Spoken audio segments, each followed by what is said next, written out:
অধিবেশন পূর্ণ স্বাধীনতার দাবি তোলা হয়, কিন্তু এখানেও আর কি প্রধান প্রতিপক্ষ হয়ে দাঁড়ালো কে? গান্ধীজি। গান্ধীজি তাদেরকে পাসিভ করলো, তাদেরকে বোঝালো যে এখনো পূর্ণ স্বাধীনতার জন্য আমাদের দেশ তৈরি নয়। অর্থাৎ গান্ধীজির মধ্যস্থতায় এই পূর্ণ স্বাধীনতার যে দাবিটা তোলা হয়েছিল সুভাষচন্দ্র বসু এবং তোমার জওহরলাল নেহরুর তরফ থেকে, সেটাকে কি করা হলো, এক প্রকার সেটাকে অবদমিত করা হলো, চেপে দেওয়া হলো।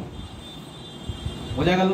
তার পরের অধিবেশনটা দেখো, ক্যালকাটা অধিবেশন 1928, ক্যালকাটা অধিবেশন, মতিলাল নেহেরু।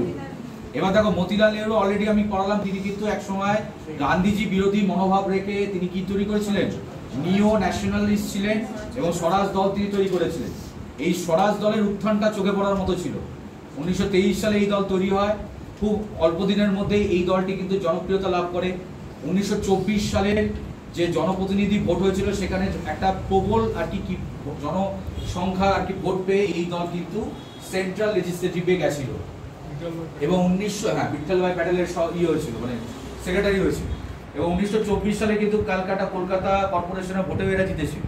তোমরা ইতিহাসে পড়েছো, কলকাতা কর্পোরেশনের প্রথম ভারতীয় এবং বাঙালি মেয়র ছিলেন কে? সিআর দাস। 1924 সাল। কোন দলের তরফ থেকে?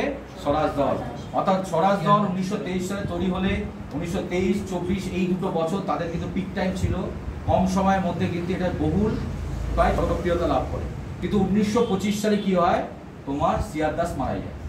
এটাও পরীক্ষা দিয়েছে।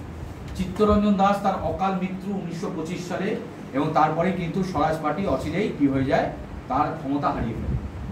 তাই যে মুহূর্তে স্বরাজ পার্টি 1926-27 যেতে যেতে অলরেডি স্বরাজ পার্টি প্রায় ইনঅ্যাক্টিভ হয়ে পড়েছে।